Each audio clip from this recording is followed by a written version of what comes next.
2, 3, we're rolling. Okay, hey guys, Bert Berger here, Sunova Surfboards.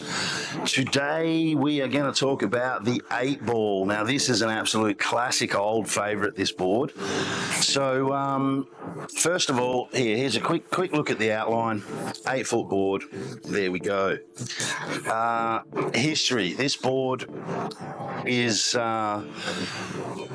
it was originally designed for competition purposes. If I go back to the 70s, right, just really within 10 years of longboarding, the first round of longboarding being popular and dying and the whole trend disappearing, in the 70s, literally $5 at a swap meet was what you paid for an average longboard. You could not give them away. Everybody wanted a shortboard. Everybody was coming down in length, and a log style longboard just trend, market, entire industry just went a different direction.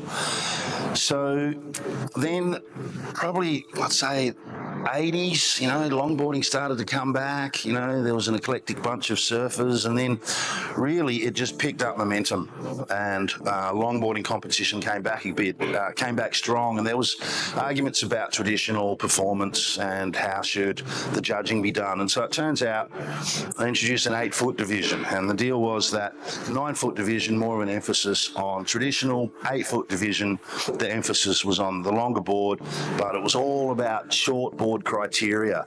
And at the time, the goal was to try and get people off shortboards and onto longboards. And then if people got off a regular shortboard and onto a 9-footer, they were like, ugh, can't turn it.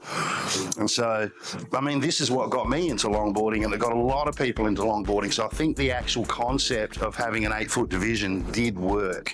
So that's a little bit of the history of the board and why it was designed. So because it was an 8-foot division of longboarding, it had to be 8 foot long. So that was it, 8-foot board, and the minimum requirement was it had to be 15 inches wide at the nose.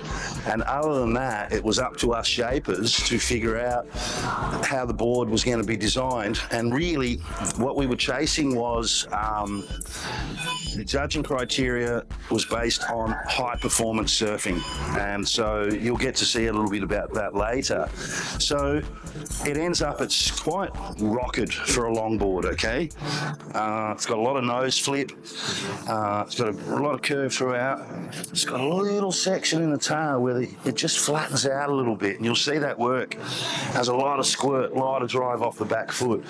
So I'll just do a quick description of the outline. Okay, so you see what it really is. If I take this section back here, I've basically just got a high performance shortboard, like a 6.3 or a 6.4, and then it's got this very stretched out nose, and of course we've just got to get to that 15-inch wide nose.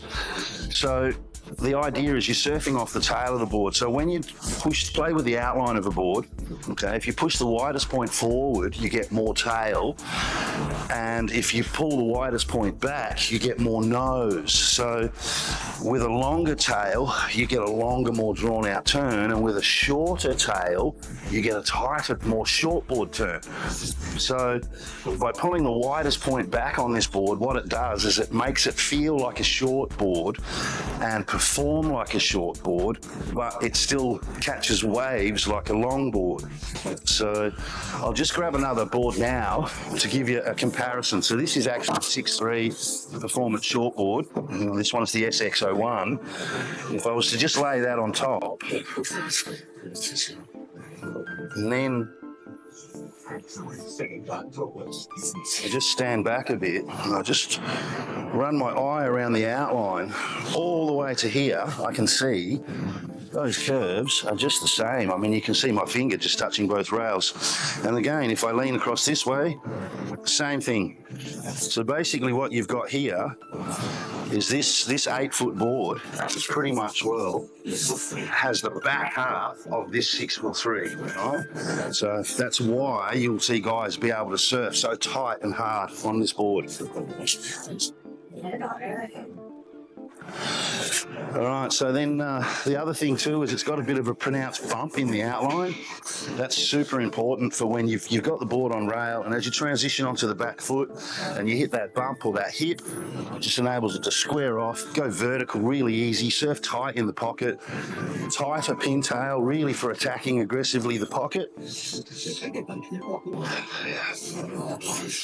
So we've kept the bottom on this board very simple. We just kept a flat bottom, just kept it clean, and we really just focused on just a simple one quiver board, or one board quiver. So what I found also really good with this board was that like it's 8 foot, it's about 21 5/8, it's 2 3/4-ish, bit more, should know the number, it's 50 litres. So what this board does is it suits a good variety of people, and it actually almost works as a good travel board, good all-rounder. I've had situations where I've gone places and I've taken one 8-footer and one shortboard, and then it's like, oh fuck, it's too big for the shortboard. All right, take the 8-footer out, can still catch waves. Oh, it's too small for the shortboard. Oh, I can take the 8-footer out, can still catch waves. And so it turns out if you're traveling, it's quite versatile. And so something like 8 foot, maybe a smaller person might go something smaller, but I think this size works really well as a good all-round board, just to be able to travel around anywhere and paddle out. And then also the size range too, like being 50 litres, me back in the day being a 100-kilo guy, I could easily ride this board as a performance board. Someone smaller, they then get to ride the board as it feels a bit more like a longboard. And so look, this board ideally anywhere from 100 all the way down to even 50 kilo. Like someone who's 50 kilo could jump on this 50-litre board, and it's just going to feel like a comfortable longboard to them, and it's going to sort of perform, and it's going to have a lot of volume and a lot of float for them. So as a board in general, this board covers a lot of the population, I guess, and everywhere through from someone who just wants to cruise on waves to someone who really just wants to belt the hell out of it and go top to bottom.